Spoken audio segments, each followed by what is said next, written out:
The eyes of all wait upon thee, and thou givest them their meat in due season. Ang mga mata ng lahat ay nangaghihintay sa iyo, at iyong ibinigay sa kanila ang kanilang pagkain na sa ukol sa panahon. Naway patuloy pong madakila ang ating Panginoon sa pagkabasa ng mga talatang ito. Samahan niyo po akong manalangin. Aming mapagpalang Diyos, kataas-taasan, kayo po ang siyang pinagmulan ng lahat ng buhay. Sa mundong ito, kayo po ang lulalang ng langit at lupa. At kayo, Panginoon, ang siyang nagtakda ng panibagong pagkakataon na kami po ay mga ipon sa iyong salita. Kung kaya, Panginoon, patuloy po namin ina-acknowledge ang iyong presensya sa aming kalagitnaan, na wala po kami, Panginoon, kung ibang kinikilala na makapagbibigay sa amin ng eksaktong kapahayagan, kundi ang iyong banal na Espiritu. Kung kaya mapagpalang Diyos, sa pamamagitan po ng makapangyarihang pangalan, kayo pinakilala sa amin at ibinigay ang pangalan ni Lord Jesus Christ. Kami po, Panginoon, ay dumadalangin ng iyong paghahari sa aming mga buhay, habang kami, Panginoon, ay nakikinig ng iyong mabuting balita, ng mga kapahayagan mo. Pahintulot po na mabuksan ang aming mga puso sa iyong salita, sa iyong kapahayagan, sapagkat liban lamang, Panginoon, na kayo ang magbigay sa amin ng karapatan na makaunawa, ay dito lamang, Panginoon, namin lubos na maiintindihan ang mga kapahayagan mo. Mapagpala namin, Diyos. Patuloy mo pagpalain sila mga naririto at makakapag-view ng aming pong gawain sa dakong ito, Panginoon.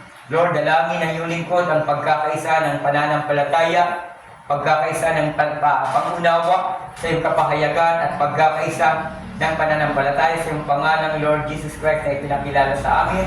Sapagkat kayo po ay ang Diyos na hindi nagbabago, na kayo, Panginoon, ay gumagawa sa bawat panahon. At salamat, Panginoon, sa pagkakataong ito, kayo rin po ay gagawa sa aming kalagitnaan. Pagpalain, Panginoon, ang mga pamilya, ng mga naririto, ng bawat individual, at higit sa lahat, Panginoon, patuloy kang maitaas at maparangalan sa aming pong pagtitipon. Ito po ang aming dalangin sa iyong banal at makapangyarihang pangalan, ipinagkaloob sa amin, ang pangalan ng Lord Jesus Christ. Amen. Please be seated. So, purihin po ang ating Panginoon. God bless you, Sister Arlene. Amen. May isa na namang pamilya. Dalawa.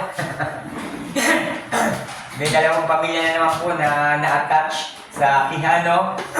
At purihin po ang ating Panginoon, sapagkat sabi nga, lahat ng kwento ng ating buhay ay niloob dalawang ang kalooban ng Panginoon, permissive will at perfect will. Ano? Yung mga pagkukulang natin, ito po ay permissive. Pinagpapahintulutan lamang ng Panginoon. Subalit ang perfect will ng ating Panginoon ay, sabi nga, makwiken, no? Magkaroon ng ganap na pagkakaunawa ang kanyang mga banal sa huling panahon. Amen. Sapagkat sinabi po ng Biblia, no? For the perfecting of saints. Ano po yun? Yung fivefold ministry. Amen. Apostle, prophet, evangelist, pastors, and teachers. So lahat yon ay bahagi ng tinig sa huling panahon na magpuposisyon sa lahat ng mga mananampalataya. Amen. Kaya yung mga kwento nating pagkukulang, hayaan natin yan. Amen. Sapagkat habang tayo po ay lumalago sa ating Panginoon, sabi niya nga, He is the author and the finisher of our faith. In other words, siya po yung gagawa ng kwentong spiritual mo. Amen? Kung ano man po yung mga nakatakda sa atin sa mundong ito, mga kaganapan, pangyayari, yan po ay given po ito. Amen? In other words, talaga pong nakatakda yan, hindi natin maiiwasan yung mga bagay na yan sapagkat bahagi ng kwento ng ating buhay. Amen? But I do believe na ang ating spiritual ay napaka-importante sa harapan ng Panginoon. Amen? Kung kaya ulitin po natin, kaganyan na sabi natin, na ang ating temporal na ito, hindi ito kailangan ng Diyos. Amen?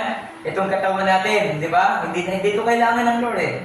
Kaya kinakailangan muna itong ma-born again. No? Kasi hindi naman ito yung haharap sa Kanya. Hindi itong physical natin na ganitong anyo ang haharap sa Kanya sapagkat ito po ay mapaparang. Amen? So, kaya nga po, ang pinapahalagahan po natin dito, mga kapatid sa Panginoon, ay, sabi nga, magkaroon tayo ng eksaktong pagkakaunawa, balansyadong pagkakakilala sa sinasabi ng ating Panginoon sa huling kapanahunan, sapagkat ang huling panahon ay nagsasaysay ng mga bagay patungkol sa pagbabalik ng ating Panginoon. Ito po ay nakabase sa tinatawag na pagparito niya ay may kukunin siya. Diba? Walang iba siyang gaganapin, kundi ang kanyang pagbabalik ayon po sa John chapter 14 verse 2. No? Ay paghahanda niya ng pagkalalagyan, kalalagyan sa Ama, and after that, siya po ay muling babalik. Amen?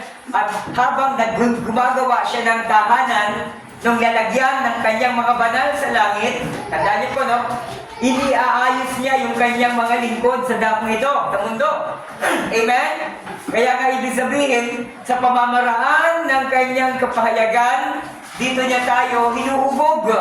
Hindi niya tayo uhubugin sa relihiyon. Hindi niya tayo kailanman uhubugin sa mga denominasyon. Amen? Sapagkat walang perfectong simbahan. Walang pastor na perfecto. Walang gawain, fellowship na perfecto. Pinapaging banal lamang ng ating Panginoon kung ang kanyang salita mismo ang mamumutawi at mahahayag sa ating kalagitnaan.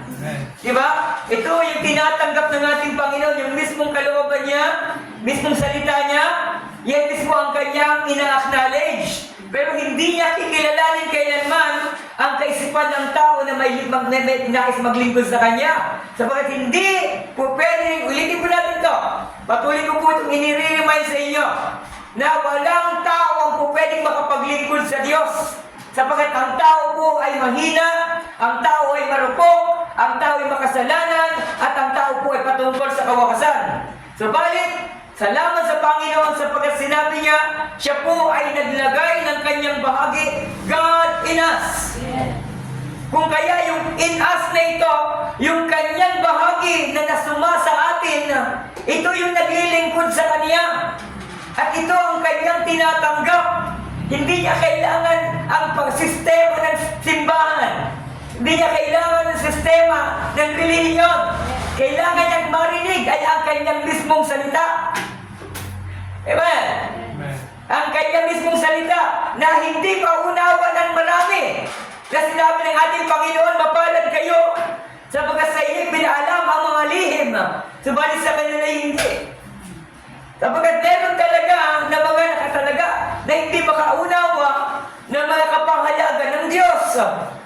Amen. Subalit meron ding inilagay ng ating Panginoon na mga peculiar people, which is yung mga tatawag na vindicated, na seed na inilagay ng Diyos sa kanyang mga pinapaging dapat na maging kabahagi ng kwentong pag-agaw. Hello? Ito ang kanyang ipinuposisyon sa huling panahon. At kailanman hindi ito madadaya ng anumang atas at utos ng relihiyon. Sapagkat ang mga anak ng ating Panginoon lumalabas sa pangrelihiyon, lumalabas sa tunay na sistema ng mundo ay pinapakita ng marami sa huling panahon. Kapag ikay hindi ka tapos ng Bible School, pag ikay hindi ka po pwede maging pastor. Kaya ang dami pong mga sistemang pinanukala ng mundong ito na hindi po tinatanggap ng Panginoon. Sabi ng Panginoon, your thoughts is not my thoughts, your ways is not my ways. Why? Sapagkat marami mga tao sa huling panahon ang gumagawa ng paglilingkod na hindi niya kinalulugod. Amen? Naniniwala ba kayo? Kasi meron siyang sinabi. Sabi niya sa parable, Panginoon, nagpalayas kami ng diablo sa pangalan mo. Panginoon, nagpagaling kami ng karamdaman sa pangalan mo. Ano sabi ng ating Panginoon? Umalis kayo sa aking harapan. Sapagkat kailanman hindi ko kayo nakikilala. Mga lingkod yun. Why? Sapagkat ginagamit yung pangalan ng Panginoon. At sabi ng Panginoon, hindi lahat ng tumatawag ng Panginoon ay makakapasok sa karya ng ating Ama. Sila lamang! Ay, sila lamang na sumusunod sa kautusan at kalooban ng aking Ama. Mayroon talagang dapat makita ang tao na perpektong kalooban ng Diyos. Na ito ang siyang pamamaraan na makakapasok ka sa kaharian ng langit. Ano po yun? Sinabi po yan ng ating Panginoon kay Peter, Peter, hahawakan mo yung susi. Upon this rock, I will build my church, at ikaw ang hahawak ng susi. At alam mo yung susi na yun? Ang ginawa ng iba ng mga rilon, gumawa ng ribulto, may manok pa. Ito lang ang manok sa San Pedro. Hindi ganon. Amen? Alam niyo yung susi? Repent. Sabi ni Peter, repent and be baptized, every one of you, in the name of Jesus Christ, for the remissions of sin. And you will receive the promised Holy Ghost. Without the Holy Ghost, you cannot enter the kingdom of God. Hello! Kasi sa inyo mo ito po yung garantiya mo. Yung banal na Espiritu ang selyo mo. Ito yung garanti na ikaw ay nilapatan ng kanyang pag-aari. Amen! The Holy Ghost is our seal until the day of our redemption. Yeah? And alam niyo po mga kapatid sa Panginoon, maraming hindi nakakaunawa ng ating iniaaral. Dahil alam nila, sabi nila mga kulto, wala ito sa standard ng aming Bible school. Pero ang ating Panginoon, hindi siya tumatawag ng mga nasa Bible school. Hindi siya tumatawag. Tinatawag niya yung mga pingkaw, yung mga bulag, mga pilay, yung may mga kapansanan. Bakit ka mo? Sapagkat nandoon nakadamit ang kanyang mga banal. Amen! Kaya nga meron pong save at redeem and save. Redeem, siya yung redeemer na mga i-redeem at savior na mga isa-save. Kaya dalawa po yan. Amen? Yung save, ito po yung mga tao na nakakitaan ng potensyal na makaunawa at maglingkod sa pamamagitan ng tinatawag hindi ng pahid, kundi ng pagtitiyaga, pagtitiis at pagbibigay ng panahon sa totoong salita. Yun ang save. Pero pag redeem na sinasabi, wala kang gagawin kundi ikaw talaga yung may pag-aaral ng Diyos. Kaya nga, yung redemption, i-redeem mo lang, kukunin mo lang, pag-aari yan before the foundation. Dati mo lang pag-aari yan, i-redeem mo lang. Naunawaan po ninyo? Kaya napaka-importante na mailapat ito sa ating pangunaw o sa ating pananampalataya. Sapagkat napakahalaga nito. Ito yung magniningning, ito yung magliliwanag bago dumating ang ating Panginoon. Ito yung ilalarawan sa iyong kalikasan before the coming of the Lord. Why? Sapagkat you are the light of the world. Amen! Okay, dapat na tayo. Introduction pa yan. Okay po. So, praise God. Ayun. Okay, so, yung ating pong subtitle ay portion of meat in due season. Bahagi ng napapanahong pagkain. Okay? So, ito po ay patungkol sa pagkain spiritual.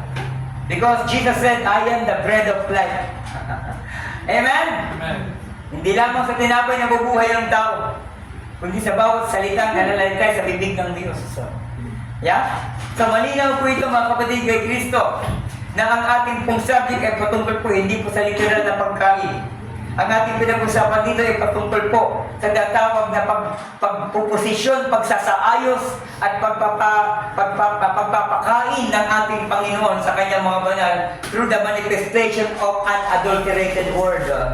Pag sinabing unadulterated word, walang halo na galing sa sistema. Kasi maraming naglilingkod na pastor in the name of their organization. Yeah? Di ba? They can serve God because under of supervision ni ganitong simbahan, ni ganitong sikuan. Ito po yung, alam niyo po, ito po ang isang napakalaking pagkukulang at pagkakamali. Kaya na-identify na false ang mga denomination. Because they going to serve the Lord under their system. Meron sila mga sistema. At ang kailanman ng Diyos, hindi wala pong sistemang ginagawa. Diba? Amen? Kailangan niya lamang po ang tatawag na katotohanan. Malalaman yung katotohanan at ang katotohanan magpapalaya sa inyo. Yung iba, pagka nakipag-apelye siya sa simbahan, maglilingkod siya sa Panginoon under ng ministry na kanyang inaaniban, Kung sino nagbibigay sa kanyang donation, sino nag-aalaga sa kanyang monthly, nagbibigay sa kanyang ng allowance, yun ang kanyang headquarters, yun ang kanyang pinapakinggan. But alam niyo po, ang pastor sovereign ito, is ng ministry. Wala, no one, hindi po pwede na ito po hawakan ng sino man na kadinahan, na shekels na hindi po pwede. Kasi sovereign po ang pastor, sapagkat ang pastor ay tipo ni Kristo. At ang mga miyembro ay tipo po ng babae ng nobya. Church is the, yung babae is church. Yeah? Kaya hindi po pwede magpastor yung babae, kaya babae sa babae. Hindi po pwede kasi ang congregation ng church ay babae. Ang pastor ay si Kristo. Pag ang magpapastor babae, di babae sa babae na yun. Literally. Di ba? At wala naman po, ang dami naman pong reference sa Biblia na hindi po pwedeng magturo at magbigay ng tinatawag na kapahayagan sa pulpito na may nakikinig na mga matatandang lalaki. Hindi po pwede, namamali na po. Namamali na po yan, makinig po kayo. Mali na po ang Biblia dahil sabi sa Biblia, hindi po pwedeng mangaral ang mga kababaihan. No? Kung meron siyang kailangan itanong doon sa pag-uwi sa bahay, doon siya magtanong sa kanyang asawa. Yung po command po ito. At yung mga nagkuman po yun, nilapatan ng Holy Ghost, hindi sila tuturuan ng mali ng Holy Ghost. Tapos sila po ay nagamitan at sila po ay napunuan ng dilang apoy, which is the Holy Ghost fire. Amen? Hindi po sila tuturuan ng Holy Ghost na maging karnal. Walang banal na espiritu na magtuturo ng mga mali. At walang banal na espiritu na magtuturo ng magdahilan. Mga tuwiran. Kasi ganito yan. Kasi ganito sandali. Ganun si Satanas. Parang mapapangatuwiran siya. Ganun niya nga na-deceive si Eve. Ay, naku, mamamatay ba kayo? Hindi! Ang totoo, magiging Diyos kayo. Ayun naman. Yung ambisyon, umiral sa damdaming pang tao. Kaya na po. Kaya maraming ambisyon. Maraming opportunista. Bakit ka mo? Lalo pag malalaki yung mga ties ng simbahan. Pag malalaki ang mga natatanggap na ko dito ako magpapastor kasi merong bread and butter. Yeah? Diba? Pero kapag ang dami nag-test doon sa mga sa church. Doon sa amin. Ang dami nag-church, nag-try na magtayo ng simbahan. Hanggang sa yung mga member doon, talagang inaano nila, bini-brainwash nila. No? Dinag-atin sa kanila. Pinapakram doon, bakit walang diba? Bakit ka mo? Yung mga member, hindi naman yung mga nagbibigay Yung mga umalis doon, sila pa binibigay ng simbahan. Amen! Nakita siguro, naku, walang panggasolina dito, hindi na, wala, ayaw ko na dito. Pati panggasolina, wala. Ganun yung mga kanila, kasi pag wala, ang isang lugar, pag walang matabang isda, iiwanan nila yan. Kasi yun ang talagang nakikita pong malinaw sa kanilang paglilingkod. Pag walang matabang isda, naku, ang hirap niyan. Kasi malibing Bible, pero kailangan natin pera na ganito. Ay na yan, iiwanan na ang plak. Sabi nga doon, ang mga bayaran, no? Ang mga bayarang, mga pastol, pag meron na mga logo, tumatakas. Ibig sabihin, bayaan mo na yung mga, kung talagang may pagmamahal sa akin yan sa mga, kahit 5, 4, na kaluluwa, kung talagang may pagmamahal sa akin yung mga nag-a-attend na mag-church doon, magtayo ng simbahan doon, lagi niya, ipipinyan kahit 4, 5. Kung may malasakit siyang totoo, hindi. They all after sa pakinabang. Yeah? That's the reality of the denomination for today's living. Ito na po yung katotohanan ng mga denomination sa ating pamumuhay ngayon. Sa mga loob ng iglesia. Kapatid sa Panginoon, kailangan po maging maingat kayo. Sapagkat ang mga, sabi nga sa Biblia, ang ligaw na tagapag-akay, kapwa sila mahuhulog sa hutan. Kaya kawawa po yung mga nag-brainwash ng mga simbahan na walang ginawa kundi palakasin, paramihin yung mga miyembro dahil pag maraming tithes, maraming offering. Diba? Marami na akong beses nakakapatinig na ganyan sa mga pastor. Kaya sila kailangan maraming miyembro dahil maraming offering. Dahil ganun din ako noon. Nangako ay nasa denomination pa. Nangako ay Trinitarian pa. Wala pa ako sa message. Diba? Ganyan ang aking sistema. Kaya pag ang attendance namin, 35, 37, natatakot na ako. Kasi walang offering gaano. Amen? Nagre-reach kami ng 70, 60 plus. Noon, may attendance pa kami noon. Tuwan-tuwa naman ako. Pero ngayon, napatunayan ko.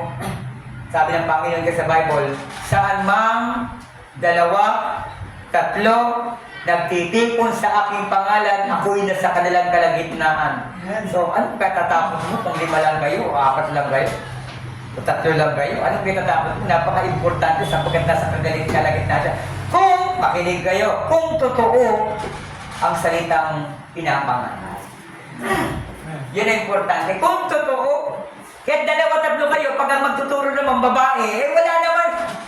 Wala akong Diyos doon. Na? Pwede silang ma-inspire ng mga word. But remember, pagdating doon, may pagsusulit. Titimbangin ka, kapatid. Kaya ito po yung nakakatakot pagka nagsiserve sa Panginoon under ng decree ng isang denomination o itatawag ng creed ng isang denomination. Nakakatakot yan. Kasi nung unang panahon, wala naman pong mga ganyang mga pangalan. Iisa ang Biblia, iisang gospel ng ating Panginoon, iisang authority ng banal na Espiritu na gumagawa sa bawat iglesia. Di ba sabi niya ng ating Panginoon, ang may pakinig ay makinig sa sinasabi ng Espiritu singular, ng Espiritu sa mga iglesia. Yun lang. Di namin sa mga Baptist, Methodist, Catholic, born again, hindi yan. Sa mga iglesia, ano po yun? Dahil ang iglesia ng Panginoon ay ang mystical body ng Panginoon. Ito po ay ang itinakdang katawan o nobya, bride ng ating Panginoon. Amen. Sa huli-huli ang panahon, sa huli-huli ang chapter ng Biblia, Revelation chapter 22, the Spirit and the bride say come. Ando doon pa nakalagay yung bride. Patapos na. Blending of time and eternity. Ando doon yung bride, nobya, ang linaw-linaw. Kaya hindi nila po pwedeng i-cast out ito. Hindi nila po pwedeng tanggalin ito. Hindi nila po pwedeng baliwalain ang nobya. Sapagkat si Jesus ay ang pangalawang Adan. Pag may pangalawang Adan, may pangalawang Eva. Dahil si Jesus ang ikalawang Adan. Sabi, yung unang Adan nagdala ng kamatayan, ikalawang Adan nagdala ng buhay. Ang linaw po ng Biblia. Amen? Napakalinaw ng Biblia. Hello? Okay. Mahaba yung intro natin, Brad. Okay. Okay. Balik tayo. Ito po yung natin, scripture reading natin. Okay. Ito po yung hindi pa pala tayo hindi pala tayo nakatawag dito. Hindi pala tayo Dali po mga kapatid,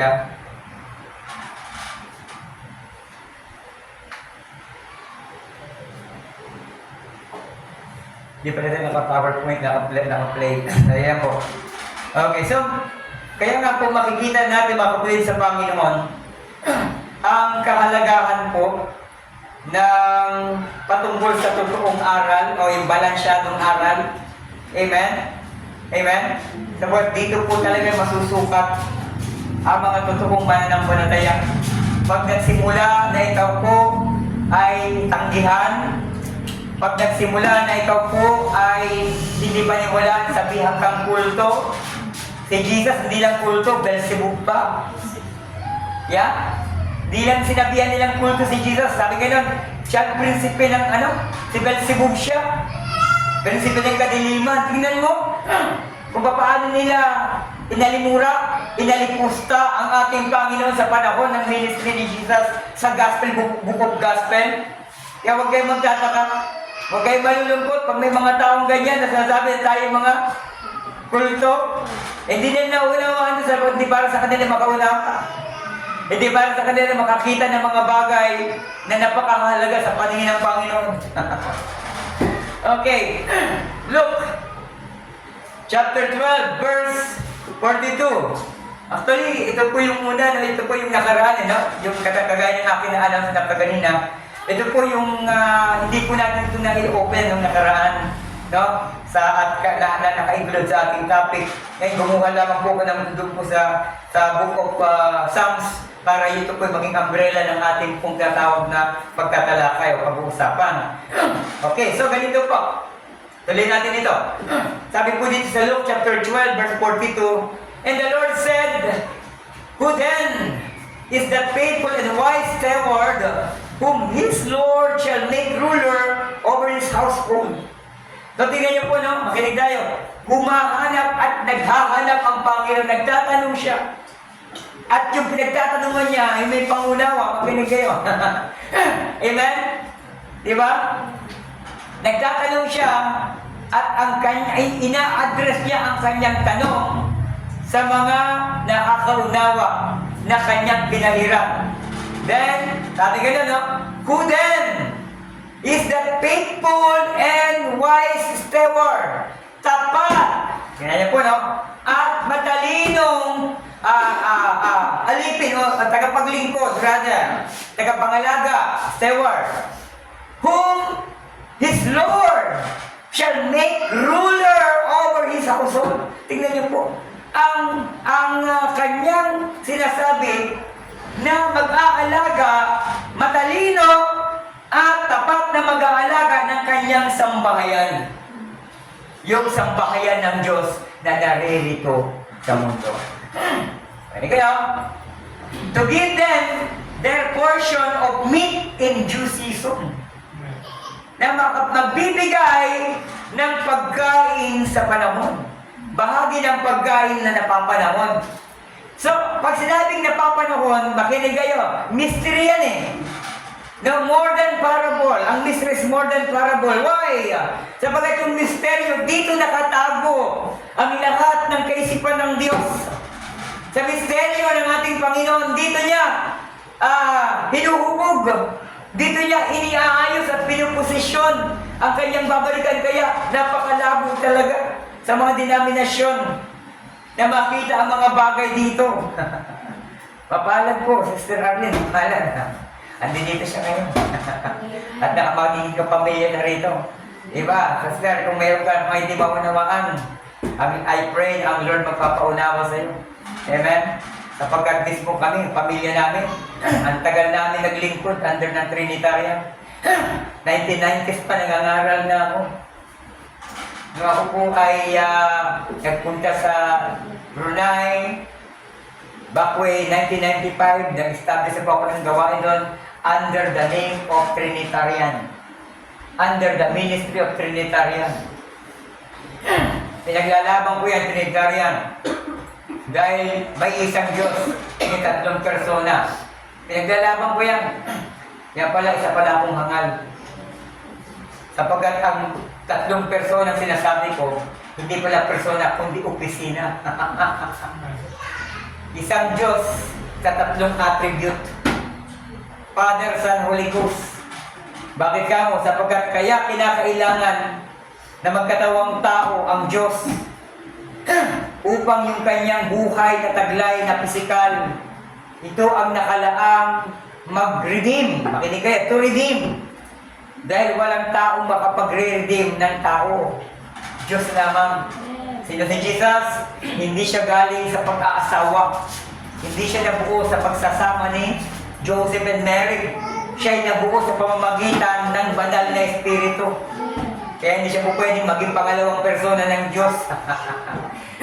Amen? Kaya nga po itatawag na Father, Son, Holy Ghost. Simple lang yan. Lord Jesus Christ. Di ba? Father, Son, Holy Ghost, Lord Jesus Christ. Yun lang po yun eh. Di ba? Kaya nung naunawaan ko ito, sabi ko, ako naman, ang tagal kong pinaglaban nito, yan pala, yun lang din pala yung uuwi. Father, Son, Holy Ghost din pala yung Lord Jesus Christ. Di ba? Bakit sabi ko, bakit kaya nag-aaway yung Trinitarian at yung oneness? Kasi yung Trinitarian naninindigan na Father, Son, Holy Ghost. Samantalang itong itong oneness naninindigan sa Lord Jesus Christ. Pinaunawa sa atin ng malinaw ng Panginoon na yung Father ay Lord, yung Son ay Jesus, yung Holy Ghost is Christ, the Holy Spirit, the manifestation of the Holy Ghost. So simple lang pala ito. Kaya nga sabi na natin ni Prophet, paano mo nalaman yung algebra kung hindi mo alam yung ABC? Ano? Ha? Ano yung ABC? Ano yung ABC? Ha? Ano ba yung ABC? Hindi. May meaning si Prophet dan sa believe Christ. Parang BC, believe Christ. Parang A, BC. So, ibig sabihin, paano mo malalaman yung malalalim kung hindi mo na maunawaan ang pinagmula ni Jesus?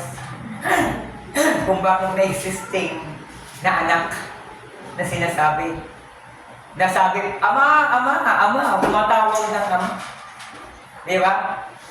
Pero sino ba yung Ama na tumatawag ng Ama na ito? Ay simple lang naman. Siya lang naman po yung may-ari na siya lang, sa pamamagitan niya lamang naman po nalikha ang lahat ng bagay. Siya yung verbo na nagkatawang tao.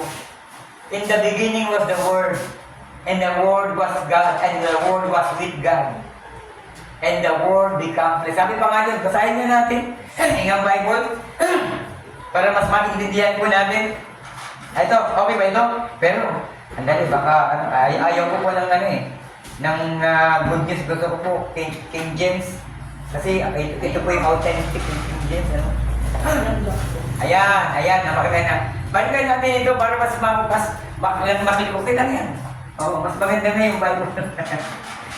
Pangit pala pag ang Bible. Na-stuck lang. Okay, anong sabi po dito? Sa John. Ayan, ang linaw-linaw naman po kasi dito Sino ba si Jesus ang usapan natin? Ang ating tanong, sino ba talaga si Jesus? Okay. Ang linaw po dito, mga kapatid sa Panginoon. Sabi po dito, makinig tayo. Amen. Ayan. Sabi po dito, the Word, John, beginning his gospel. Sandali. Sana ba yung kwan dito? Yung pinakaan niya. Ito na. Meron naman siyang mga ganito. Bakit ano to, sister?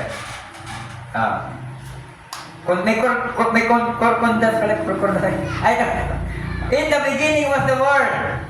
And the Word was with God. Word ang usapan, Word. And the Word was God. The same was in the beginning with God. Makinig kayo. All things were made by Him. Saan? Sa salita. Lahat ng bagay daw ay nagawa sa salita. Sabi nga nun, all things, verse 3, were made by Him, and without Him was not anything made that was made. Kung wala siya, ay walang nalilang at nalikha na narito. Amen? In Him was life. Sa Kanya yung buhay. Kaya sabi niya, I am the way, the truth, and the life. Sino nagsasalita? Ang nagsasalita, si Jesus, I am the way, di ba? And the light shineth in darkness, and the darkness comprehended it not. Hindi siya na-recognize. Hindi siya kinilala ng kadiliman. O, anong sabi dito? Dito na po, no? Sa verse 14. And the Word was made flesh. Ay, ito na siya. And the Word was made flesh. Kaya po natin sinabi po yan, sapagat napakalinaw naman sa Book of Isaiah, chapter 9, verse 6, unto us a child is born, unto us a child is given, and His name shall be called Everlasting God. Amen? Di ba? Sandali. Kinakapos ako Okay. Bigyan natin ito ng pansin kasi napakahalaga nito. Kasi dito lahat ng kwento Alam niyo kung bakit? Kasi, bakit yung ipanganganak, sinabihan na kataas-taasang Diyos? makapangyarihan Diyos. Amen po ba? Okay. Isaiah 9:6. Ang sabi ganito, now therefore behold the Lord. Andali. Sige. Bakit ganito? Hindi ko alam kung ano ito, concordance na ito Isaiah 9:6, sandali. 14:6. Bakit iba naman dito? 8 naman ito. 9:6. Oo nga, sandali nga, iba ko, hindi ko may mga halo kasi na concordance. Parang nga, Brad, hindi ko pa sabi yung may mga ganyan kasi, alam nyo kaya may mga king sword pa nga May mga king sword pa na hindi na mahihirapan yung pastor mag-explain. Okay, makinig na, sabi ganyan, for unto us a child is born. Ito yung pinagdiriwang nila, no? Unto us a child is given, and the government shall be upon his shoulder, and his name shall be called Wonderful Counselor, the Mighty God. Yung kanyang pangalan ay tatawaging makapangyarihang Diyos. Pangalan niya, ipanganganak. Isang lalaki ipanganganak. Ang kanyang pangalan ay makapangyarihang Diyos, Mighty God, at everlasting Father. Pero ipanganganak. For unto us a child is born. Ibig sabihin, nag-immortal lang ang ating Diyos. Opisina niya, kaya nga yung Biblia, ang alam ng marami, dalawang bahagi lang yung Bible. Di ba? Yun ang pagkakaalam ng marami, yung Biblia, dalawang bahagi. Old and New. Pero hindi nila na-recognize ang pinakamahalagang parte ng Biblia. Yung nasa gitna. Ano yun? Gospel. Di ba? Hindi na-recognize ng mga mananampalataya ito. Ang kanilang pagkakaunawa, ang Biblia ay dalawang hati lamang, Old and New. At hindi nila na-recognize yung sinasabi ng Father, Son, Holy Ghost. Kaya yung Biblia, tatlo yan. Old, Gospel, and New. Old Testament, Gospel, and New. Father, Son, Holy Ghost. Lord Jesus Christ. Yan po ang malinaw na dapat ng nag-iisang yung attribute ng opisina niya na nag-iisang Diyos. Hindi siya naging tatlong Diyos sapagkat tayo mismo pagagalitan ng Diyos sapagkat sinabi niya, ako lamang ang Diyos, walang ibang Diyos liban sa akin. Ibig sabihin kung paano ikaw kapatid sa Panginoon ay tatlo, pero nakikita mo isa ka lang, pero tatlo ka. Amen. Ano yun? Espiritu, kaluluwa at katawan. May tatlo ka. Hindi ka magiging tao pag wala ka nito na tatlo na ito. Hindi ka magiging kumpletong tao pag wala ka nitong tatlo na ito. How much more? Yung Diyos nga. Siya may gawa. Bakit ka mo? Gumawa siya ng tatawag na Book of Redemption.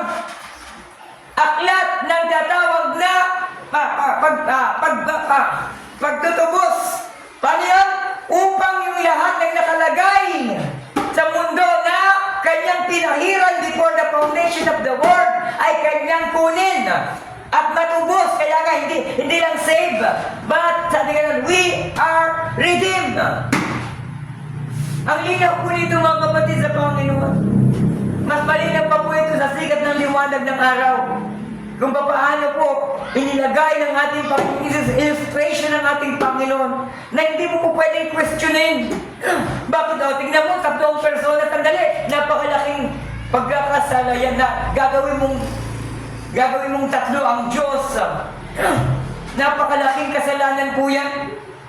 Bakit ka mo? Kasi ito po ay mga kahangalan lamang ng tao. Gawa ng tao. Bakit ka mo? Kasi nagkaroon po ng Nicene Council. Makinig kayo.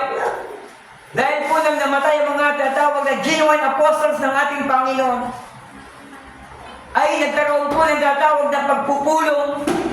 Itong sila Constantine the Great and the rest na mga tatawag na mga nasa antas ng Romano, Katoliko na yan.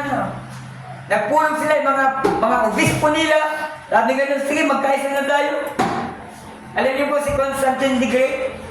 Siya po ay Romanian. Hello?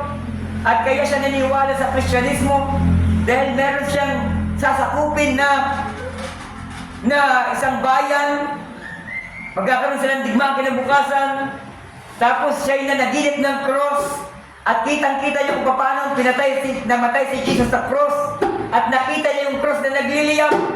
In other words, nakipag-deal sa kanya ang cross. Pero cross yun, wala pong tao. Ang ganun, maagong gumising ito si Constantine at sinabi niya sa kanyang mga mandirigma, lagyan nyo, drawingan nyo ng cross ang inyong mga shield. Ano niyo po nilagyan na nila yung mga pananggalin, nilagyan nila ng cross. Nagtagumpay sila at tinanggap ni Constantine the Great ang Kristyanismong aral.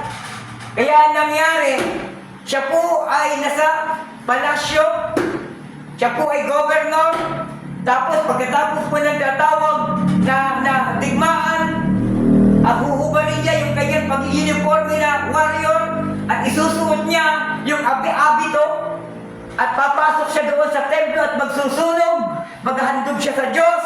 Kaya tatawag niyan, one world religion, one world government. Bakit? Ginanap ito ni Constantine the Great. Nagsiserve siya sa government, nagsiserve siya sa church. Kaya nga, no, pagkatapos niya nagdigmaan, tapos ipipresent niya sa king yung kanyang tagumpay, di ba? As a warrior, government check, tatrabaho sa government. Pagkatapos niyan, ay pupunta siya doon sa kanyang tahanan, huhubarin niya yung mga dugo-dugo na mga na-uniforme niya ng warrior at susutin niya yung abito at magdadala siya ng incense, maghahandog siya ng incense doon sa templo. Kaya ito po ang makikita natin. Huwag kayong magtataka kung bakit sa ating Pilipinas. Church, munisipyo. Church, munisipyo. Church, munisipyo. One world religion and one world government. Magkalapit lang yan. Hindi yan coincidence, mga kapatid. Pinapakita sa huling panahon. Alam niyo po kung bakit? Malinaw to. Pinakita ni Brother Branham. Sa huling panahon, alam niyo po ba yung statues na nakita sa pagitain nitong si Nabucodonosor? Amen? Na yung head na gold, di ba? Tapos yung breastplate na tanso, tapos yung paa na bakal at luwad na nakatayo, di ba? Yung dalawang paa na nakatayo na yan sa huling panahon na yun eh. Yung paa na dalawa na nakaganyan, one world religion, one world government, dyan nakatayo ang political at tawag na church sa huling panahon. Kaya alam mo, sabi ng ating Panginoon eh, anong nakikita mo dito? Sa perang ito, anong nakikita mo dito? Sabi ganun, mukha ko ni Cesar. Ibigay mo ang kay Cesar para Cesar. Ibigay mo ang sa Diyos para sa Diyos. Bakit ka ibig sabihin? Kung sa Diyos ka lang, ibigay mo para sa Diyos. Amen? At huwag kang maglilingkod kay Cesar. Pero ang daming politics ngayon. Mga pastor, alam niyo, hindi ko alam yan noon eh. Pero naunawaan ko. You cannot serve by two masters. Hindi ka po pwede ganun. Na mag-serve sa politika. Di ba? Na magkakandidato ka para mag-isa. Kaya ito po ang napakalaki na pagkukulan at napakalayo na po talaga ng pagkakalugod at pagkakalubog ng denominasyon at mga relihiyon sa talagang pangunawa sa salita ng ating Panginoon. Nakakatakot po ngayon. Amen. Salamat sa Panginoon sa pagkat may mensahe tayo. Diba? Na sinusundan. At ito po ang mali na nagpapaunawa sa atin kung ano ang dapat natin tanggapin at hindi natin tanggapin. Amen.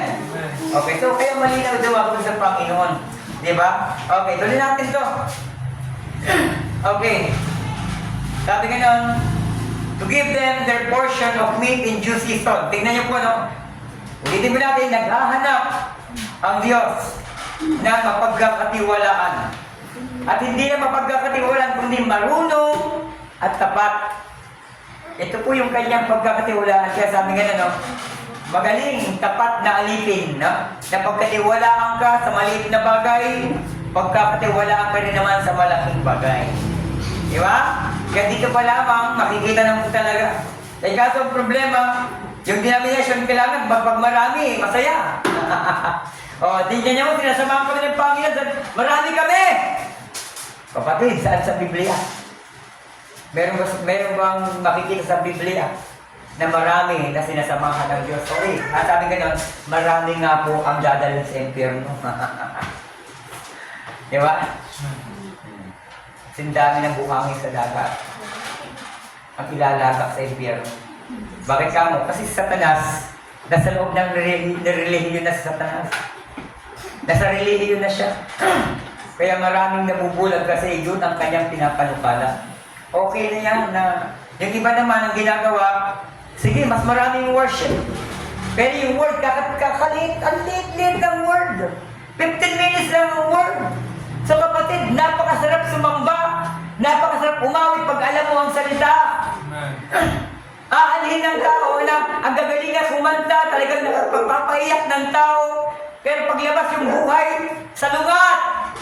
Yung binubunga ng buhay ay salungat sa nakikita ng mga tao at nakikita ng Diyos. Di ba? Yung kapatid, ito po yung panlingin lang ng kaaway na nandito na siya. No? Kumikilos na siya. Ang kaaway kumikilos na bilang relihiyon. Kaya pinapabulaanan na nila ito. At makinig kayo. Di ba? Yung sinabihan ng Diyos na ang ama niyo si Satanas. Sino sinabihan yun? Mga religious people yun. At hindi lang basta-basta relihiyon yun. Di ba? Ang ama ninyo ay mamamatay tao na noong pamanguna. Diablo ang iyong ama! Sabi ng ating Panginoon yan, Diablo yung ama. At sinabihan niya, mga relihiyoso. No? Sabi nga nun, ang inyong ama ay mamamatay tao na noong pamanguna. Sino yun? Si Cain. Pinatay niya si Abel. Kung siya ay nagsisinungaling, sabi ni Jesus, ang kausap niya mga Pariseya, kung siya ay nagsisinungaling, likas sa kanya ang kasinungaling sapagkat siya yung ama ng kasinungalingan. Sino nagsinungaling doon? O, si Cain na naman. Malay ko ba? Ako ba'y tagapag-ingat ng aking kapatid? Cain, sumisigaw ang dugo ni Abel sa lupa. O, nagsinungaling. Diba? Mismong sinabi niya, hindi kagaya ni Cain na siya'y sama-sama. O, tingnan niyo. Kung si Cain po ay anak ni Adan, ang sabi sa Biblia, kung ano yung puno, siya yung bunga. Eh kung ang puno ay si Adan, dapat ang maging bunga yan ay matuwid. Pero bakit merong lumabas na sinungaling? Lumabas na mainggitin? Lumabas na mamamatay tao? Lumabas na mapagmataas? Sino yun? Diba? Ito ang hindi alam ng marami. At kung titignan ko yung genealogy ni Adam sa Biblia, kasi may genealogy, kung hindi ako nagkakamit sa book salamat po, sa Book of Luke, yung genealogy ni Adam. Adam, then Seth. Kung si Cain ay anak ni Adam, dapat Adam, Cain. Hindi. Adam, Seth. O bakit hindi naisama sa lahi ni Adan itong si Cain? Existing siya. Nagbunga yung kanyang buhay. Ang linaw-linaw naman, kapatid. Kung ano ang puno, siya yung bunga, sabi ng Panginoon. Ibig sabihin, kung si Adam ay anak ng Diyos, dapat itong mga anak niya ay magbubunga din ng matuwid. Dahil sabi niyo mismo na ating Panginoon, kung ano ang puno, siya yung bunga. Kanya mo ba kayo? Handa ba kayo hanggang alas 8? Amen. So, ito po yung mga ipinapakita ng malinaw ng Diyos sa atin. Kaya kapatid, sa Panginoon, pag maunawaan mo to, sigurado mawawala ka sa denominasyon. Pag makita po ng malinaw, yung pinag-uusapan natin dito, kapatid, congratulations sapagkat isa ka sa sinasabi doon sa tatawag na Revelation Therefore, come out from among them, my people. Bahagi ka ng sambahayan ng Diyos, kaya pinapaalis ka saan? Sa sistemang bulok ng mundo. Na yung mundo punong-puno ng kompetensya, punong-puno ng paligsahan, punong-puno ng hatakan, punong-puno ng siraan, punong-puno ng kaguluhan yung mundo. Pag ikaw totoong anak ng Diyos, sino bang mananatili na gusto manatili sa mundo ito? Kung alam mo talaga ang kondisyon mo sa spiritual, sino ka na maghahangad na manatili pa sa napakagulong mundong ito? Wala. Sabi ng ating Panginoon sa pamamagitan po ni Paul, ang langit ang tunay nating bayan. Tayo'y mga manlalakbay lamang sa mundong ito. We are pilgrims. So kapatid sa Panginoon, ang ginagawa natin lakbayin, hindi po ito yung kung gaano kalaki ang nahakbang mo. Hindi. Ibig sabihin, spiritual ito. Kung ang Israel ay tipo, nagtatawag na sinasabing pilgrim, naglalakbay sa ilang, at ang kanilang destinasyon ay ang literal na tinatawag na promised land, pero yung kanyang pinili sa spiritual, ang lakbayin patungo sa eternal, paalis sa sistemang bulok na ito.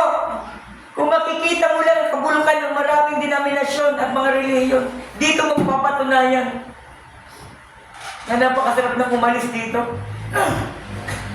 Napakapiling ang ating Diyos. Amen? Napakasarap umuwi sa ating Panginoon. Kaya sabi niya, no, we are now seated in heavenly places in Jesus' name, in Christ Jesus. Tingnan mo, nakaupo na tayo. Ay ibig sabihin, yung ating spiritual, habang nauunawaan natin ito, nadideklara yung pag-aari mo, yung portion mo, na nandudoon na sa harapan ng Panginoon, nakatago kay Kristo. Amen? Napakasarap, kapatid, na makita mo yung totoong layunin na kung bakit may kapahayagan sa huling panahon. Dahil ikaw, ang subject ng kapahayagan ito, para makonform ka, mahubog tayong lahat sa ating Panginoon. You must be born again, born of water and spirit. Amen? Glory. Yung kapatid sa Panginoon, dali, nawala na tignan. Dalawang nata. Okay. So kaya kapatid, makikita po natin dito, naghahanap ang Panginoon ng wise steward. Then, na kanyang paaalagaan ng kanyang sambahayan. Diba? Para bigyan sila yung kanyang sambahayan, pakainin ng pagkain na papanahon. At mapalad daw po yung naglingkod sa Panginoon na nadatnan ng kanyang Panginoon na gumagawa ng tapat kahit wala siya. Amen? Sapagkat sabi kayo, no, blessed is that servant whom his Lord, when he cometh, shall find so doing. Mapalad daw yung tao, yung lingkod ng Panginoon, ng Diyos na ito, na gumagawa na pagdating, natagpuan at nadatnan ng Panginoon na gumagawa pa rin ayon sa iniutos ng Diyos. Hindi sa sistema ng reliyon, hindi sa sistema ng denominasyon. Of a truth I shall say unto you, that He will make him ruler over all he had. Ibig sabihin, kapatid, pag masumpungan na talagang ikay karapat-dapat. Amen? Ay, sabi ka din, pag pamamahalain ka pa, nang higit pa sa yung kanyang ari-arian na ito overall. Amen? Okay. Pero meron pong may pasubali pa. Okay. Sabi gano'n, verse 45. And if that servant say in his heart, tingnan niyo po, no? Kung ang alipin natin nagwika sa kanyang puso, ibig sabihin, bumulong sa kanyang sarili. Kaya kapatid, alam niyo, pag nagsisinungaling ang tao, hindi naman yung nagsisinungaling niya yung niloloko niya. Sarili niya! Yun ang pagsisinungaling. Pag isang tao nagsisinungaling sa kapwa niya tao, sarili niya ang kanyang niloloko, sarili niya ang kanyang dinadaya, puso niya ang kanyang dinadaya. Sapagkat alam niya yung katotohanan, pero tinatakpan niya. Pandaraya yun. Diablo yun. Yeah. Di ba? Hindi po pwedeng maging pag-aari ng Diyos ang merong portion ng Diablo. Hindi po. Natatawag na serpent seed. Makikita mo yung serpent seed. Alam mo kung ano serpent seed? Ito po yung nagbubuka ng mga gawa na kasumpa-sumpa sa harapan ng ating abomination, sa harapan ng ating Panginoon. Ito po yung mga tatawag na mumusong sa Espiritu. Ano ibig sabihin? Magkasala ka na sa anak. Huwag lang sa Espiritu. Bakit ka mo? Bakit sa anak? Bakit yung pangalan ng anak ang inilagay na himbali ka magkasala dyan? Huwag lang sa Espiritu. Alam niyo kung bakit? Kasi yung anak nakapredestined to become mediator. Nakapredestinado yung pangalang Jesus. Tignan niyo po iniwan niya yung pangalan. Yung pangalang Jesus nakapredestined bilang mediator, tagapamagitan between man and God. Kaya magkasala ka na dyan, walang problema sa kanya yan. Tinanggap niya ka, pinagsampal nga siya at pinagpray pa niya. Ama, huwag niyo lang ipagsulit sa kanila yung ginagawa nila, patawarin niyo na lang sila. Siya na yung mediator. Kaya yung nagpakitang Holy Ghost sa kanya, kalambati, peace, unity. Pero yung nagpakita na apoy sa mga alagad na Holy Ghost, war na yun. Ibig sabihin, hindi ito basta-basta. Labanan na ito, digmaan na ito. Bakit ka mo? Sapagkat dito na, sabi, ibabangon ang mga totoong aalis. Kasi napakalalim na ng kinakailangan. Hindi na kailangan dito yung Holy Ghost na peace sign. Kailangan na po dito na tawag na fire. Ang fire of purification. Kaya sabi ng ating Panginoon, ang gintong nasisira ay paparaanin sa apoy upang lumabas ang tunay na ginto. Ganyan ang mga anak ng Diyos na narito, nagdahiran ng sex birth. Kaya nga nagkatawang tao ang salita at sabi gano'n, paano ako mabubuntis? Sabi ni Mary, wala akong asawa, wala akong boyfriend. Ang sabi ni Angel, lililimang ka ng banal na Espiritu. Diyos yun! Yung Holy Ghost, Diyos yun! Pero, yung ginanap ng Holy Ghost na lumilid sa kanya, merong gampanin siya. Meron siyang designated work. Kaya sabi ganun, Panginoon, sabi ng alagad, paghaharian niyo na ba yung mundo? Ang sabi ganun, hindi sinabi, hindi mag-ingat kayo. Bakit ka mo? Alam niya yung lahat ng bagay, pero ang kanyang ipinapahayag ay based lamang sa kung ano ang kinakailangan niyang sabihin sa panahon ng kanyang pagiging anak. Sapagkat anak ang kanyang ililigtas. Mga anak ang kanyang kukunin at babayaran ng dugo na hindi galing sa lahi ng tao, kundi lahi ng Diyos. Kaya nga, gene of God. Gene of man, gene of God. Kaya tayo po ay nabuhay, nagkaroon tayo ng buhay through sex birth. No malice. Walang mali siya. Tayo po ay nabuhay sa mundo ito sa pamamagitan po ng mga mother natin, father natin. Kaya meron po tayo tinatawag na birthday. Speaking of birthday, ang daming nadaya. Kaya sabi nga na, no? Lahat ng bansa ay nadaya. Alam niyo ba? Pagdating ng 25, alam nila yun. Nasabi ko, pati mga Muslim, may mga Christmas tree na yun. Bakit ka mo? Ay, naku yan, mga yun, mga Hudyo yan kasi. Hindi celebrate kapanganakan ni Jesus.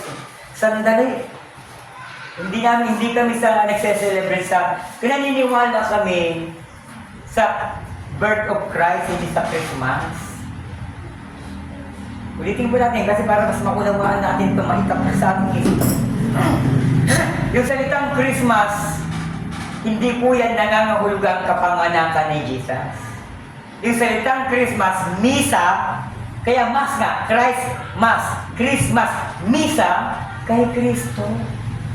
Wala kang makikita na portion na Christ's birth dito sa Christmas. Misa lamang yan. Ang misa Christmas, yan ang nag-originate yan ay yung mga Catholicism, Misa, Mass, Sunday Mass, Wednesday Mass, Thursday Mass, Friday Mass.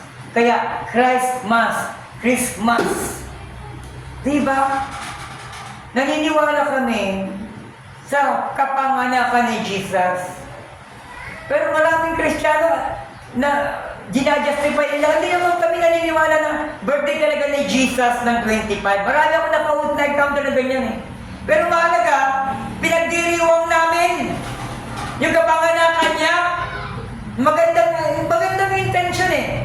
Pero tatanong ko sa inyo, kung kayong mga nagdiriwang ng kapanganakan ni Jesus 25, sabi ni Jesus, before Abraham I am, di doon yung hanapin. Kung kailan pinanganak si Jesus, before si Abraham. Andun ang kapanganakan eh, hindi dito na daw siya eh. Kung talaga kapanganakan lang, hahanapin ng tao. Sabi niya, before Abraham I am, bago si Abraham, ako na. O hanapin niyo doon. Kayong mga naniniwala sa Christmas, hanapin niyo kung saan pinanganak sa bagong panahon ni Abraham, bago panganak si Abraham, ando doon na si Jesus. Eh paano niyo sa celebrate? Sige nga. Sister Gloria, kailan ang birthday mo? Ha? January? September. December. Oh, salamat. Sister, kung magse-celebrate kami ng January, ng October sa birthday mo, papayag ka? Insulto sa iyo yan. Para lang mag-justify yung maraming mga kahangalan ng mga tao. Basta ang mahalaga, sineselebrate namin. Eh, alam mo ba kung sinong pinanganak noon ng 25? Si Nimrod! Si Nimrod na siya ang tinatawag na kaaway ng Diyos. Siya ang nagpanukala. Alam mo si Nimrod, inasawa niya yung kanyang nanay. Ang daming kasiraan sa harapan ng isang ginawa ni Nimrod. Si Semiramis, mama niya yun, mother niya yun, inasawa niya. Yun ang sineselebrate. Kaya ngayon, yung Sunday worship, ano yung ibig sabihin ng Sunday worship? Pagsamba sa araw. Sunday worship. Sunday. Kaya Sunday. Pag natin Sunday, pagsamba sa araw yan ha. Worship sa sun yun. Sunday. Kaya tayo, S-O-N, Sunday. Araw ng anak tayo, hindi araw tayo ng araw. Nagsasamba. Kaya alam mo, hindi, not coincident. Alam mo kung bakit kasi yung calendar natin, papasi calendar yan. Tignan nyo, may mga Googles kayo. Tignan nyo kung saan lang yan. Sino ang nag-originate dito. Papasi ngayon itong calendar natin. Yung Juno, mga goddess nila ito. Yung tumatay yung mga panahon, pangalan ng mga araw, pangalan ng mga buwan. Goddess nila ito. Ano pa ba kayo? Kaya Mayan calendar, may mga Mayan calendar na hindi sinusunod yung papasok. Alam nila hindi yun kasi hindi ito yung original na kalendaryo ng Diyos. Pero may mga Mayan groups na naniniwala na yun sa kanila, yung original sa kanila. Pero sa atin, labas tayo sa kanila. Hindi tayo magpapailalim sa kanila, hindi tayo magpapa-identify sa kanilang mga grupo, sapagkat iba po tayo. Hinahayaan natin na sabi sa Biblia, He is the author and the finisher of our faith. Ibig sabihin, hayaan mo lang mabuhay ka sa mundong ito na ang Diyos mismo ang gagawa, ang author ng pananampalataya mo, tatapusin niya yan ng maganda. Kaya finisher of our faith, tatapusin niya ng maganda ang kwentong spiritual mo at siya mismo ang maglalagay sa iyo ng pangunawa. Kaya nakakalungkot, alam niyo po, ito pa yung New Year. Alas 12, ako po, ay sus, ang ingay. Boom, boom, boom, boom, boom, boom. Boom, boom, boom, boom, boom, boom, boom. Naku, di ba? Tanangin mo ang bawat isa, bakit kayo nagpapaputok? Pampaalis ng malas, ha? Saan yun? Eh, tuwang-tuwa nga ang job sa mas magulo, maingay. Yun nga yung kinasisiyahan ng job. Makinig kayo. History na naman tayo. Saan nanggaling ang tradisyon ng pagpapaputok pag New Year? Okay, sagot. Chinese. Sa Chinese. Ang tradisyon ng pagpapaputok ng New Year pagsalubong sa sa bagong taon, ang nag-originate niyan ay ang Chinese. Makinig ka, ano ang Diyos ng Chinese? Dragon. Ano ang dragon sa Biblia? Old serpent. Diba? Yung kanilang halang na dinidisplay na Santa Claus eh. Sa mga simbahan may makikita Santa Claus. Bakit hindi niya makita ito? Yung letter ng Santa, yung N, ilagay sa dulo, magiging Satan. Hindi alam ito. Pero kasama, nakaselebrate sa pamamagitan na akala nila kapanganakan ni Jesus. Na si Santa Claus, Claw. Orang Santa Satan, Claw. Kaya yung Santa, yung N na letter sa gitna, kunin mo yan, ilagay mo sa dulo, yung Santa magiging Satan. O, sige nga. Ang dami po. Tapos si Maria, ginawang Ginoo. Ang dami talaga. Tingnan mo pa nga mga professional ha, pero naniniwala. Nadaya. Kaya sabi ganun, lahat ng bansa nadaya. Wala talagang bansang hindi nadaya. Pati ngayon Israel, nadaya na eh. Malinaw. Di ba? Kasi pag-araw ng, ito maniwala ko, yung pinaglilingkuran ng aking, ng aking misis, mga ano sila, Muslim, ha? Egypt, ha? Di ba? Mga Muslim sila. Pero, naglalagay ng Christmas tree. Naglalagay ng mga gifts. Ano yan? Parang ano lang daw. Masaya lang daw sila. O, nadaya na rin. Hindi nila alam mo. Pero sabi nga na sa Biblia, di ba? Yung mandaraya, pipilitin niya hanggat maaari pati yung mga pinili ay dadaya pero hindi nila kaya magawa. Amen? Okay. So, malapit na. Introduction pa lang tayo. Nandito pa lang tayo. Di ba dahil Okay. And then, tuloy natin dito sa verse 45. Tuloy natin na, My Lord delayed his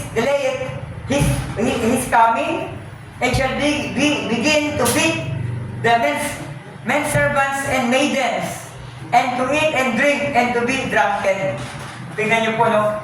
Subalit, kung ang alipin na tumugod, here I am, Lord, send me, yung mga ibig sabihin, yung mga naghiling ko sa simbahan, pag sila ay naghiling ko sa simbahan, at ang kanilang panukala ay darating ang Panginoon, pero matagal pa naman, at kanyang sisimulang bumbugin, apihin, lokohin ang mga totoong anak ng Diyos. Sabi ko, and drink, and to be drunken. Ang ibig sabihin, babusog sa mga panlililang. Kaya maraming mga pastor ang yayaman. Bakit ka mo? Para masabing maraming miyembro, kahit konti lang, mag-i-invite. Pagka meron kanyang founder sa ibang bansa, yung mga foreigners na pupunta, mag-i-invite yan sa mga church kaibigan niya para malamang marami sila. Picture-picture, tuwa naman yung mga kuwan. Tuwa naman yung mga foreigner darating. Eh, magbibigay marami kasi napakarami. Pandaraya!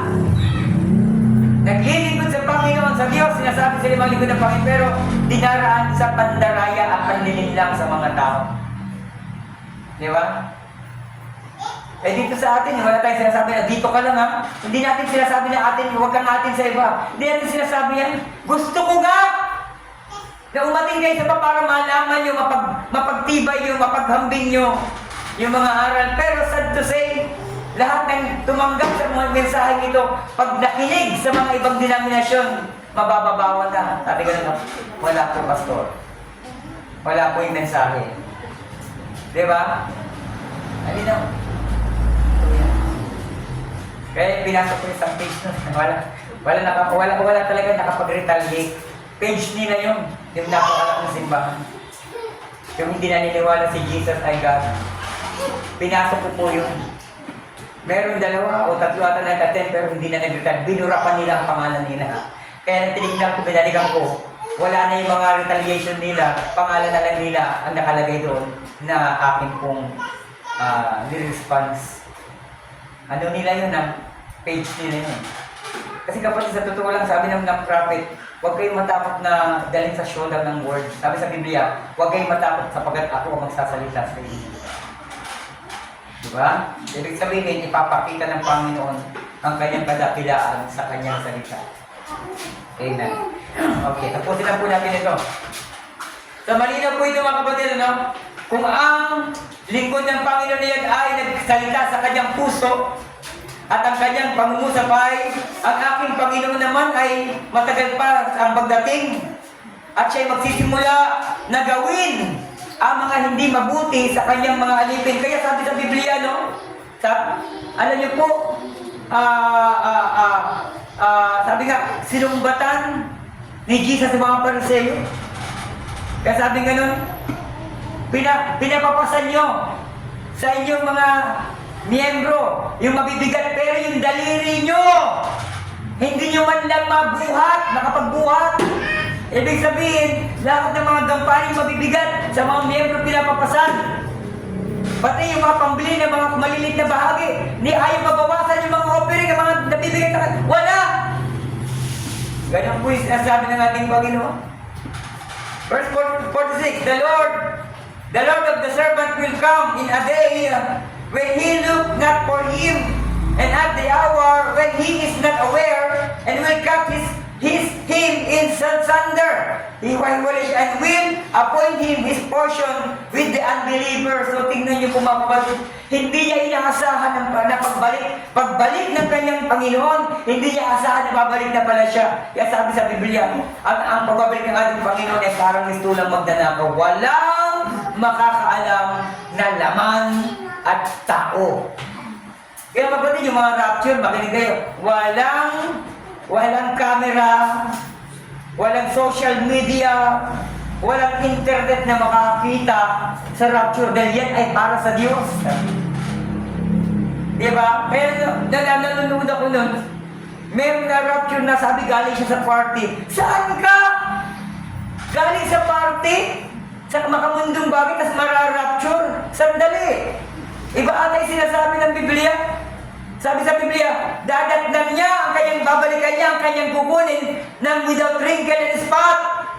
Malinis. Sumasang-ayon sa pananamit, sumasang-ayon sa pamumuhay, sumasang-ayon sa sistema, sumasang-ayon sa kalooban ng Panginoon, sa desisyon ng Diyos sa kanyang buhay. Yan ang babalikan ng Panginoon. Hindi ako nakakita na ang Diyos ay nagtotolerate ng mali. Hindi po pwedeng mag-tolerate ang Diyos ng mali. Hindi po pwedeng tanggapin ng Diyos ang mali ng tao. Kaya you must be conformed in the likeness of Jesus Christ. Yun po yung sinabi ng Biblia. Amen! Okay, tapusin lang natin ito. Sorry po kasi hindi ko na nakapagbukas ulit ng ano eh. Okay. At ito sa akin sa verse 46, ituturing siya ng unbeliever. Kaya nga ituturing siya unbeliever. Sabihin mo, pinagkatiwalaan ng Diyos mismo. Hello? Siya mismo ay pinagkatiwalaan. Kaya ang problema, nagkaroon siya ng authority sa mga alipin ng Diyos. Maiden. Sa mga tatawag na men servants. Diba? Tapos kanyang pinahirapan ang ibig sabihin. Kanyang itinuwis ang aral. Kanyang minapnipulate ang paniniwala na dapat ay tama. Kanyang niligaw, nilihis, pinilipit ang katotohanan. Yan ang sinasabi. Amen? Kaya nang dumating ang ating Panginoon, siya po ay naging bahagi ng unbeliever. Kaya sabi ko ng Panginoon, nagpalayas kami ng diablo sa pangalan mo, nagpagaling kami ng karamdaman sa pangalan mo, lumayas kayo sa aking harapan, kaya naman hindi ko kayo nakikilala. Bakit nga mo? Kaya sila ay itinuring na unbeliever. Pagamat sila nakapagpapalayas ng demonyo sa pangalan ni Jesus, nakapagpapagaling ng karamdaman sa pangalan ni Jesus, pero at the end of the line, sila ay itinuring ng mga unbeliever. Nagbabasa tayo. Amen. Nagbabasa tayo. Diba? Ang linaw nito. And the servant which knew his Lord's will and prepared not himself.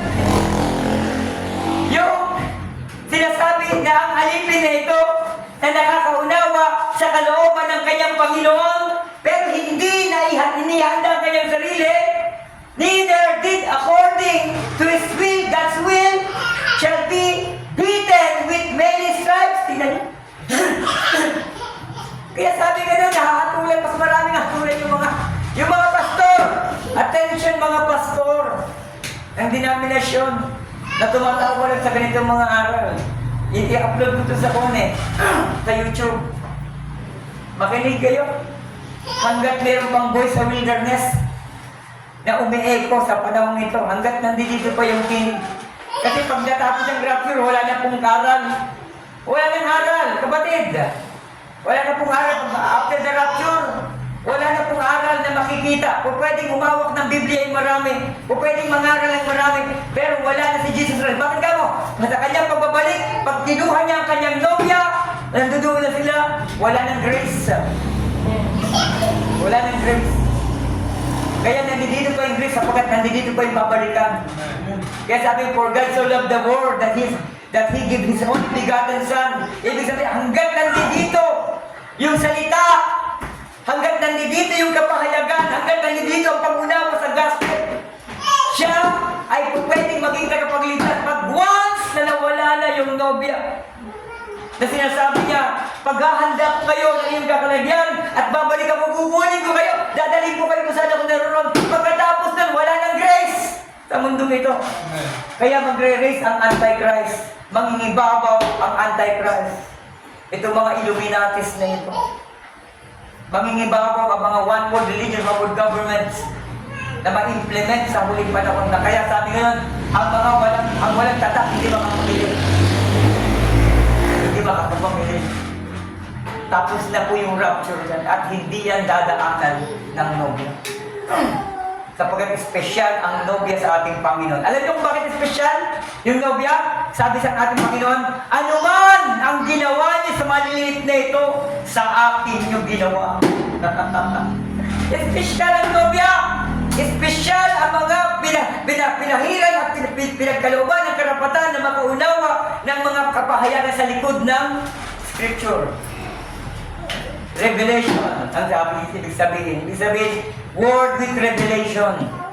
Kaya nga ang babae pwede mangaral, ang bata pwede mangaral, pero yung pinahirang salita, yan lamang ang tatanggapin ng Diyos. Anyone can preach, anyone can teach, according in their own ways, according in their own knowledge, but remember, meron pong judgment na doon isasaysay ng tao kung ano ang kanyang ipinamuhay.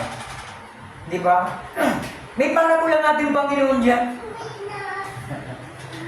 Anong parable ng ating Panginoon? May inutusan na gumawa. O, alis muna ako ha. Anak, dalawa anak eh. Sabi ko, alis muna ako ha. O, gawin mo ito ha. Pagbalik ko tapusin. Opo, Ama. Tapos, yung isa naman, nilapitan. O, ikaw anak. Gawin mo to ha. Gawin mo to. Alis muna ako. Ayoko. Tumanggi. Pero, nung umalis, yung tatay, itong nagsabi ng oo, hindi niya ginawa. Yung nagsabing hindi, yun naman ang gumawa. Kaya pagbalik ng ama, ang may reward, yung mga unbeliever, yung Gentile. Tayo matitigas sa ulo. Dahil sa pag tayong pinagawa ng ating Panginoon. Amen? Sabi ni Prophet, we are the 11th hour worker. Amen? Let us arise.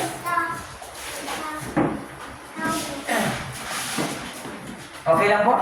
Amen. Okay lang po ah?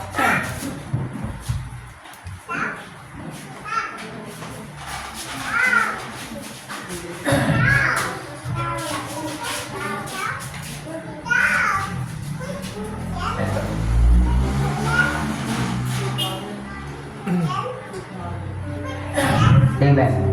Okay, draw me near to your loving God. Draw me near. Father God, I come into your presence. With all my heart, I come to sing your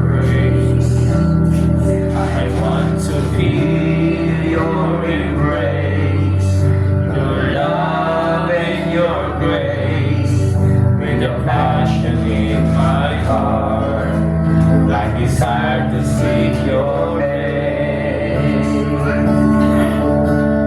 Father God, I come into your presence. Lord, my heart, I come to seek your grace.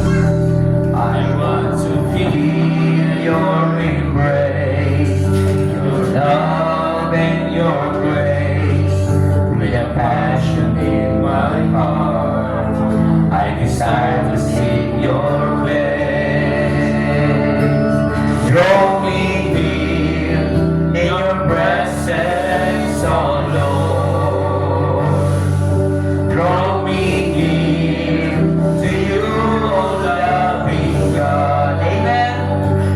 I long to see your face and worship you alone. Draw me near in your presence, oh Lord. Draw me near, Lord. And draw me near to your presence, oh Lord. Draw me near to you, our loving God. I long to see your face and worship you alone. Draw me near in your presence, oh Lord. Amen. Father God, I come into your presence. With all my heart, I come to sing your praise. I want to feel your embrace, your love and your grace, with a passion in my heart. I desire to sing your praise. Draw me near in your presence, oh Lord. Amen. Draw me near to you, oh loving God. Hallelujah. I long to see your face and worship you alone. Draw me near Come on, church. in your presence, oh Lord. Draw me near, Lord. Draw me near your presence, oh Lord.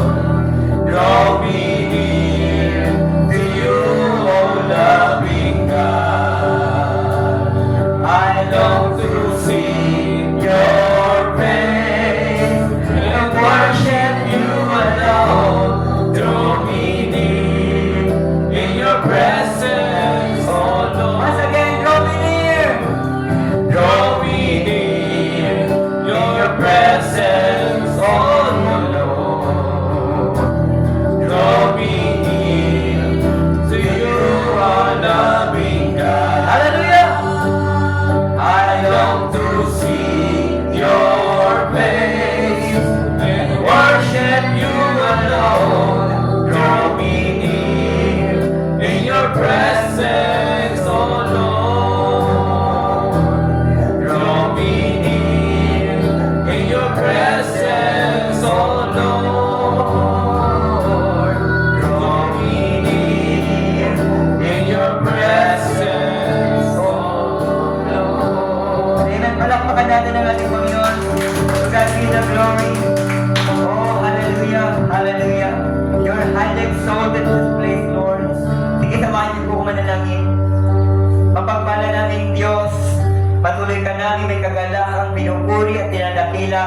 Salamat Panginoon sapagkat sa pananatili po namin sa iyong bahay-sambahan ay pinaging dapat mo Ama na kami po ay lapatan na iyong kapahayagan na ito Panginoon na tamang magpuposisyon sa amin patungkol po sa pag-agaw. Kaya mapagpalang Diyos, bantayan mo po ang aming mga puso na kung saan Panginoon ay natamnan ng binhi sapagkat ang binhi ay ang iyong original na salita. Kung kaya Panginoong Diyos, patuloy mong samahan kami sa aming mga lakbayin, Panginoon, na magamit po namin, Panginoon, sa aming mga kaisipan at buhay ang mga kapahayagan mong ito. kung saan, Panginoon, nais po namin ma-experience ang salita mo sa aming mga buhay. Kaya mapagpalang Ama, patuloy kami dumadalangin, nagsusumamo ng iyong pong pag-aari sa aming mga sambahayan, sa aming mga kamag-anakan, sa aming mga mahal sa buhay, at sa aming mga tahanan. Kaya mapagpala namin Ama, kami po'y umaasa o Diyos sa iyong muling pagbabalik ay nakaposisyon na po at naiayos na po ang pananampalataya na iyong mga aagawin sa dakong ito. Maraming salamat po. Pagpalain Panginoon ang ministry mong ito Panginoon, pagpalain ang mga kapatid, pagbigyan ng mabuting bunga Panginoon sa pamamagitan ng pagpakikinig ng tamang salita mo Panginoon, na kung saan umiral po o Diyos ang katotohanan at ang kalayaan Panginoon ng pagsunod sa iyong Ebanghelyo. Maraming salamat po. Ito po ang aming dalangin in the mighty name of Jesus Christ. Amen and amen. Hallelujah. Thank you, Jesus. That sings my soul, my Savior God, to thee. How great thou art, amen. How great thou art. How great thou art. That sings my soul. That sings my soul, my Savior God, to thee. How great thou art. How great thou art. Amen and amen. Patuloy tayong baguhin, kalingain, ligapin ang ating Panginoon, handa ng mga mabubuting bagay sa ating lakbayin, at samahan ang kanyang Espiritong Banal hanggang sa kanyang muling pagbabalik. Amen at amen. Patuloy tayong pagpalain ng ating Panginoong Diyos. Amen.